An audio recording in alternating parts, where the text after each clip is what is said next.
पिछले हिस्से में अब्दुल्लाह की दुनिया ध्वस्त हो चुकी थी।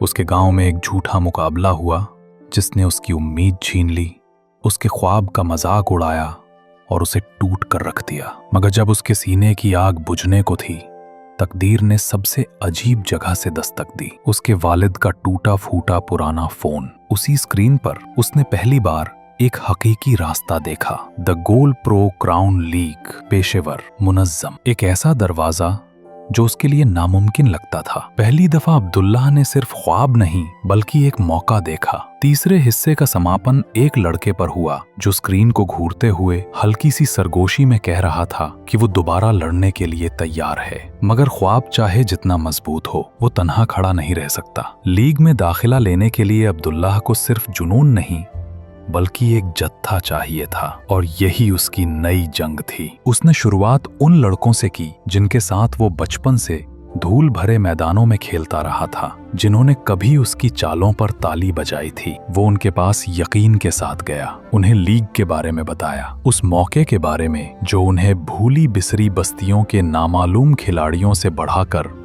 कुछ और बना सकता था। पहले उन्होंने उसका मजाक उड़ाया, उन्हें ये एक और धोखा लगा, वादों में लिपटा हुआ झूठ। उन्होंने कहा, हमने पहले भी मुकाबले देखे हैं, इसमें नयापन क्या है? उनकी आवाजों में शुबहा था, उनके चेहरों पर इनकार। उनके लिए अब्दुल्लाह फिर से परछाइयों के पीछे भाग रहा था, मगर अब्दुल्लाह की आंखों में वो तेज था जिसे अनदेखा करना नामुमकिन था। उसने उन्हें पोस्ट दिखाए, मैचों के नक्शे, पिछली झलकियां। धीरे धीरे उनका मजाक शक में बदलने लगा। कुछ लड़के और तरीब हुए, उनकी तफरीह की जगह ताज्जुब ने लेना शुरू किया। शायद, बस शायद अब्दुल्लाह पागल नहीं था, शायद उसने सचमुच कोई हकीकी चीज ढूंढ निकाली थी। लेकिन टीम बनाना आसान न था। कुछ लड़कों ने उसे फौरन ठुकरा दिया, वक्त और मेहनत का खतरा उठाने को तैयार नहीं थे। कुछ अपने वालिदैन के गजब से डरते थे, जानते थे कि घर में फुटबॉल कभी गंभीरता से नहीं लिया जाएगा। और फिर वो भी थे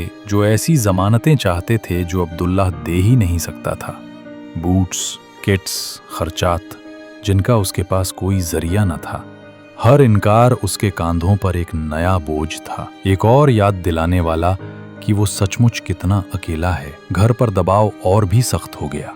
उसके वालिद ने टीम के ख्याल पर तंज कसा, ख्वाबों पर वक्त बर्बाद करने का मजाक उड़ाया जो किसी को खाना नहीं खिलाएंगे। उसकी माँ की खामोशी लौट आई, गहरी और घुटन भरी। हर रात वो अगले कमरे से अपने वालिदैन की आवाजें सुनता जो उसकी जिद पर बहस कर रहे होते, और फिर भी अब्दुल्लाह झुकने से इनकार करता। अगर वो यकीन नहीं करेंगे तो वो सबका यकीन अकेला उठाएगा। धीरे धीरे तकलीफ देह तरीके से एक टीम की बुनियाद बनी। चंद लड़के जिनके पास बहुत कुछ नहीं था, न चमकदार सलाहियतें, न पेशेवर ट्रेनिंग, मगर जो अब्दुल्लाह पर इतना एतबार करते थे कि उसका साथ देने को तैयार हो गए। वो मुकम्मल नहीं थे मगर वो राजी थे, और यही राजामंदी शुरुआत के लिए काफी थी। उन्होंने वीरान मैदानों में मश्क की, कमीजों को अस्थायी किट। बाहरी लोगों की नजर में वो बच्चे खेल रहे थे, मगर अब्दुल्लाह के लिए ये किसी बड़े बुनियाद का आगाज था। हर ठोकर, हर हंसी, हर नाकाम कोशिश ने उसे और अज़म दिया। उसने गलतियों की दुरुस्ती की, हौसले बुलंद किए, उन्हें उस लीग की याद दिलाई जो गांव से बाहर उनका इंतजार कर रही थी, और धीरे धीरे नामुमकिन मुमकिन लगने लगा। वो अब सिर्फ लड़कों का झुंड नहीं थे, वो एक टीम बन रहे थे। एपिसोड 4 का इख्तिताम अब्दुल्लाह के साथ होता है, जो अपने गांव के किनारे खड़ा है जब सूरज ढल रहा है। दुनिया अब भी उन पर शक करती है, उसके वालिदैन अब भी उसे ठुकराते हैं, मगर उसके दिल में पहली बार उसने महसूस किया वो अब अकेला नहीं है।